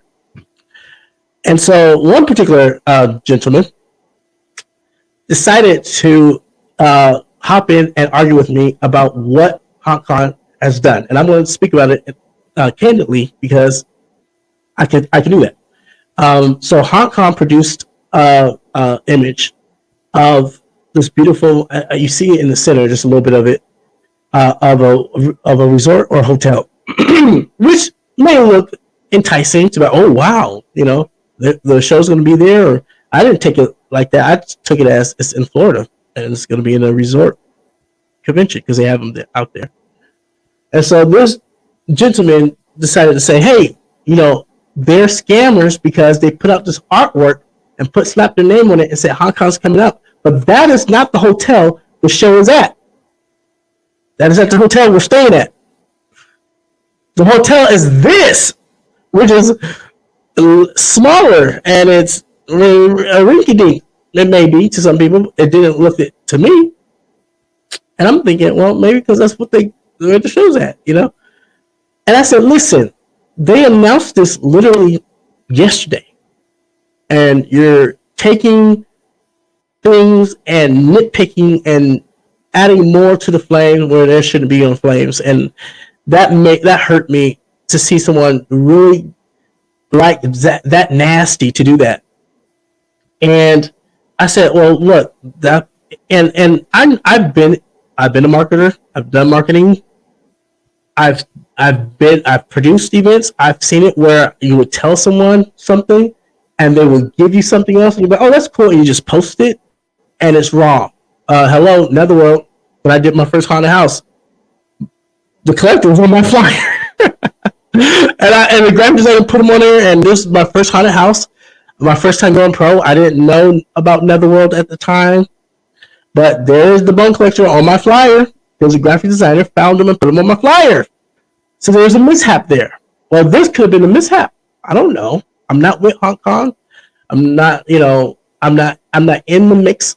And so I just said that could have been a mishap and, get over it while I'm fighting back and forth in this thread of this post. And I'm just really upset that I'm getting beat up for trying to be honest and coming from an experience that was so well accepted and just well received from our community to be like, yo, cut this mess out. Because the overall picture, we should be supporting and loving on each other so that we, as an industry, can create more and do more of what we love to do, and that's scaring the crap out of people. That's it. That's it. Okay. When Fear Expo was created, people over at Transworld say, you don't need another convention. We don't need another convention. I said we do, and we do. There's other conventions that still exist, and it's fine. We can have a small one, a big one, a little one on the East Coast, one on the West Coast. I don't care. The more the merrier. The more education, the more creativity, the more that we can foster an incubator of creativity in our industry, the better we win. Okay. So I'm getting attacked by this post that all I'm doing is just saying, you got to stop and grow up and move on. So then this person said, well, you're this, that, and they're with them. And then I was like, dude, I don't know you. And you don't need to be on my post. You're on my page. This is my page. Keep talking to me like that, I'm going to block you. Oh, he came again. I said, all right, block without hesitation. Then this person goes to my other social media account to make sure I heard what he said. And let me just tell you, I never felt so disrespected being in the industry for so long, helping, giving. My good outweighs my bad. And for someone that I don't know, who doesn't have skin in the game, who, when I did research on him, has a home haunt, which is nothing wrong with that, and a haunt tour where he goes and see other people's haunts. Nothing wrong with that. Nothing wrong with your hustle in your small little short bus that you're in. But what I do not like is when you try to attack me and my character and lie. Okay? And if I catch you at Transworld, you may catch hands. Okay? And I'm just saying it just to put it out there because I'm done with this mess. We need to all grow up. We all need to worry about our own business and just enjoy the program that we have and not try to attack. Because when I posted that little post, it was like early in the morning and I was just being excited for what's happening in our industry. And it got taken into a bad attack. One person said, well, you're starting something. I'm not starting anything. There's nothing to start. Just hear me out, whether you like it or not. This is my page, my opinion. If you don't like it, oh well. I'm not starting anything. I'm stating facts. The nastiness gotta go. We're not about that. We've never been about that. Now, some haunts in competition with each other, maybe, but we've never been that. And I want to speak from my heart about this because you guys, we gotta do better. Okay? We already have so much crap in our lives, in our world, in our economy, in our markets. We don't need this. It's childish. So I want to challenge, the players, the key players in this convention to focus on their business. Focus on building good structure. Focus on delivering an amazing trade show where we're like, oh, great. You know, we got, was it Mid-Hunters Convention coming up in June, which I'm really looking to attend, but I don't want to hear a mess or be disrespected because I taught at a trade show. And then when I said what I said, afterwards, hunters reached out to me. Some hunters did, and they said, "We want to say thank you for that." And I'm looking at them like, "Where were you guys? Why did you not?" They were reading it. They were seeing the battles. Oh yeah, in real time, because they were liking it. You know, and I had a dear friend literally go on it just as like, I'm trying to stop this, and he tried to distract, this back and forth arguments. And don't be going on my page just to look and read it either. But what I'm trying to get at is that I never thought or would think that our industry will stoop so low and lie on someone's character and set up roadblocks to stop a vision from happening when it's supposed to support us as a whole, and it was intended for us. There's no bad bone in the staff body at Fear Expo. Fear Expo has acquired Hong Kong. They're bringing Hong Kong back, and Transworld has opened up another trade show on the East Coast, which is amazing, and I'm so excited for both, and I cannot wait to attend all of these trade shows. But the bickering and the negativity gotta stop. And I'm gonna speak it loud from my platform. And whoever hears it, pass it along too. It gotta stop. Let's grow up. Let's talk about how we're gonna foster an incubator of creativity so that we create more products and more scare factors for the haunts, because I feel that we're gonna plateau a little bit. Ticket sales are gonna plateau, and we need each other. Vendors need the haunt owners. The haunt owners need the vendors. The haunt owners have the ticket buyers. But if the ticket buyers, if we plateau and the creativity and the skills is not happening, and our ticket sales kind of drop, we're not going to be purchasing as much. And I just think there's more to it than just fighting each other. Let's stop fighting each other. And so that's all I got to say about that. What do you think, Jarrord? I think you went on a long tangent right there. I'm sorry. No. But I got to say what I have to say. And don't come from me, don't get on my social media doing that mess. Because I don't go on anyone else. I mind my own business. I don't go on your social media to talk crap about you. And then make sure you see it. I mean, that was rude. It was rude. It was childish. He was a child. He's a grown man. I'm like, are you married? Do you have kids? Do you have a life? Are you just still trying to find ways to try to hurt somebody because you felt hurt, and you don't have no skin in the game with no trade show? You're not on no transfer board. They don't know you. Just saying. All right, I'm done with that. So we went to Free Expo and we had a good time. Let me just say this: I taught a class about influence marketing as a game changer for your haunt, and I'm so excited.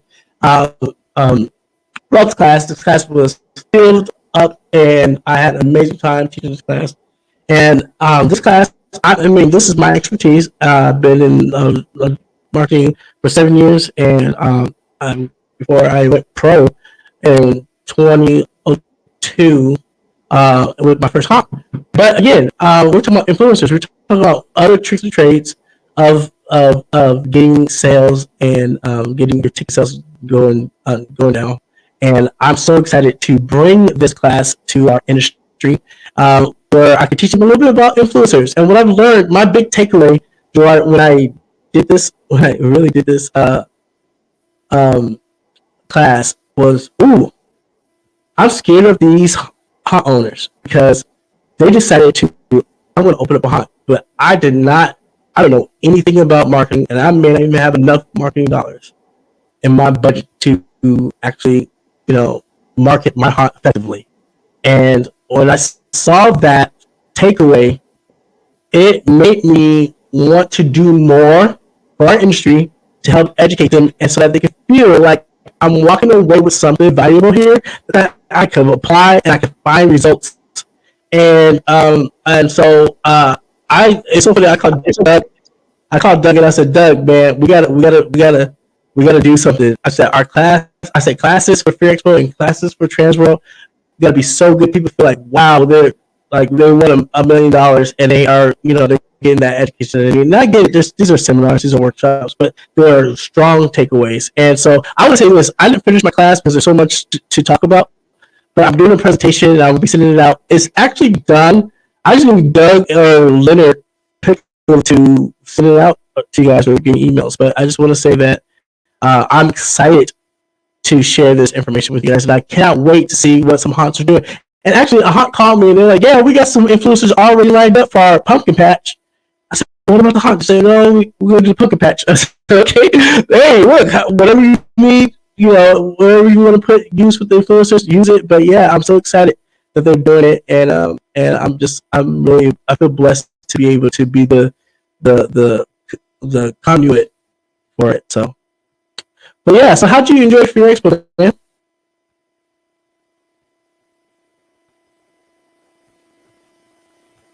I can't hear you. Are you muted? I was muted. I coughed for a second, so I'm like, no, I enjoyed the show. I got talk with a lot of people, and it felt good to walk around and talk with people and just talk on again and just be passionate about it. And one thing I really did enjoy was I got to talk to. This is when we were setting up. These are behind the scene photos. Oh, are they? Ooh. Yeah, look, see the ladder still up. Yep. I see it. Yeah, those are some rough nights, man. Yeah, we got to show up early and lend a hand. Yeah, so we went to Fear Expo and they asked us for help. We wore several hats. We didn't realize what we were getting ourselves into. I mean, our schedule was so bizarre. I know there's stuff that we forgot. And one of the things that we forgot, which we want to apologize to our family, is that we were supposed to have our booth set up there and our show, we were supposed to be streaming live there. And we decided not to because there was so much to do. And we have some of our people back out for various reasons. And so we just felt like low manpower, we can't do it, and I hauled my stuff up there to set up, and have a show. But we still enjoyed ourselves, and they did a great job. And man, oh man, dude, like the first day they had the ultimate haunt tour, which totaled 300 people to 6 haunted houses in Kentucky. It was killer. It was killer, man. I went up there and I saw the haunts, and they're passing things, passing these elixirs to the ticket to the participants on the tour, and it was so cool just to see haunters going to see other haunt shows, and they, and let me just tell you, you and I know this, Jarrord, that scaring haunters is more work than scaring people that are not in the haunt industry.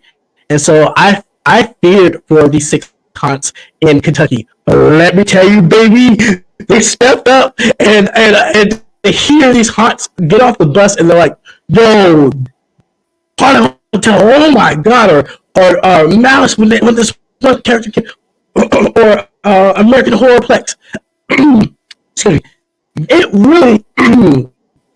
really excited me because it felt like there were nuggets on the routes that they could really contest to, so that it scared them, or they had a good time, or it was a good idea. And so and that's all that is, and that's all that it was made for.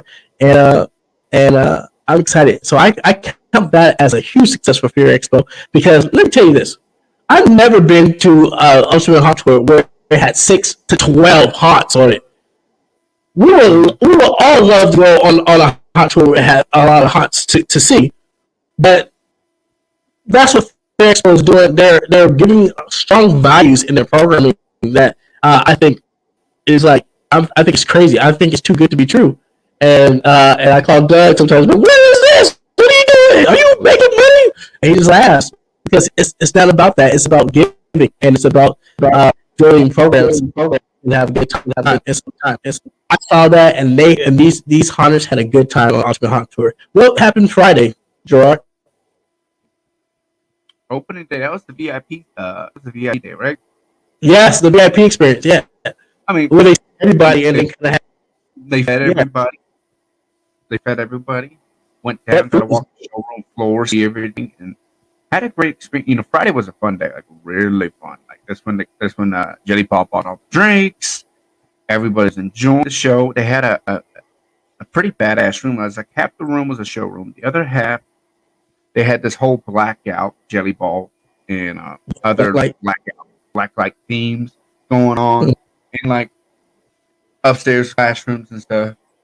And it was all around a very enjoyable show. I can definitely see the potential for it to grow more because you know it's definitely going to keep. It was bigger than last year. Is it like almost like what do we say? Maybe not 2 times bigger, but you know 1.5 times bigger than last year.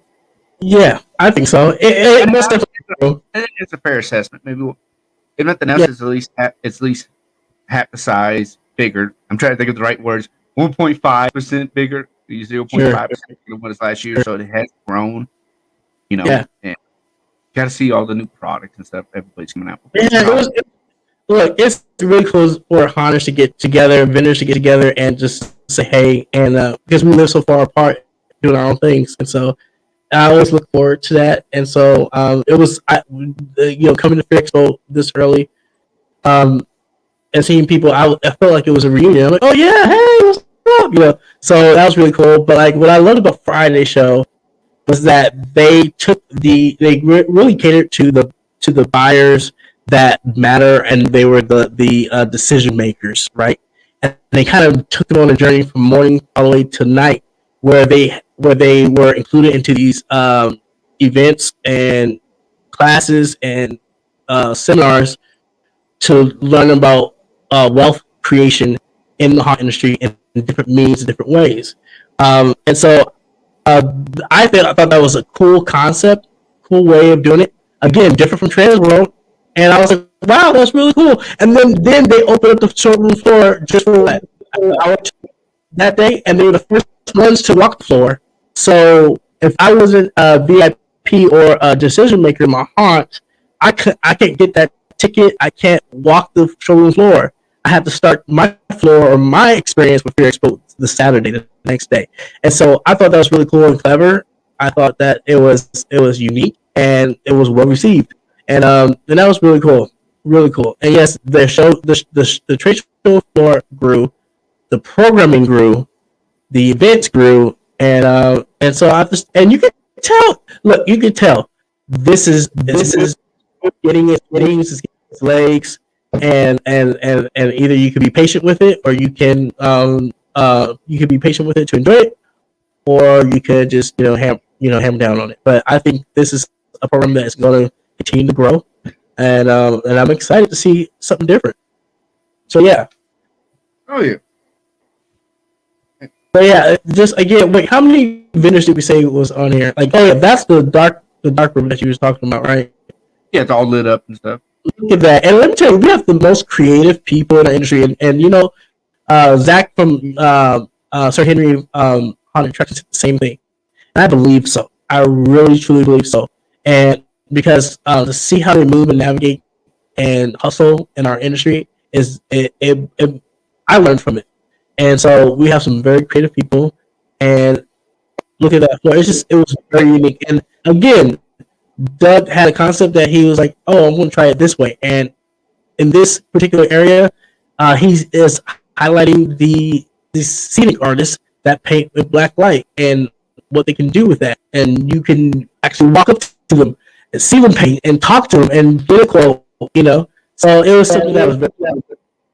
Let's talk about this party. They had a bigger, like even the costume party grew. I don't think we had costumes last year when we attended last year. I think it was just coming as you go. But this one was a costume, and pretty much everyone had a costume on. It was really unique. They were giving away money to winners. It was just dope. I know. And look, when you give away money to our industry, we're gonna show up and show out. And so that's what they did, and I love these pictures. But it was a good custom ball, and yeah, just to see someone else do something different. So yeah, what did you say? I went to bed during the ball. Yeah, you were tired. You were exhausted, rightfully so. So yeah, I went straight to bed. Yeah. But I just want to say, you guys, thank you. about our time. Thank you so much for tuning in. We're getting ready for our season 2. I'm excited that you guys are going to experience a new show. We got some guests coming in. What we're trying to do is we're trying to do 1 weekend with horror, 1 weekend haunt, and 1 weekend Halloween, and just repeat it like that. So we're getting our guests ready for them. We're excited to come up with some great information and great details that can either entertain you, help your business, or get more information. I want to say thank you to Jarrord for doing the show with me. Look, man, and we've come a long way. We're on our season 2. I cannot wait to see what's going on with the hot season. I am excited for it, and yeah, man, and thank you to Fair Expo for having us. Thank you to Fair Expo for allowing me to teach. First of all, the stuff that we played, that was like last year, so I couldn't even remember when things was coming and closer to time. I was like, wait, I'm teaching a class. Like, yeah, you're teaching the class. And so I'm just excited for being a platform that I can be able to share that information to people. So, anyways, if you're watching at home, I want to say thank you for watching and thank you for joining us. Please join us for next Sunday at 2 p.m. We got a special guest for you. I'm not going to tell you. I'm going to tell you mid-week what we got because we're battling calendars. But this guest will be really cool, and I'm excited to have them on the show. Till next time, you guys stay scary.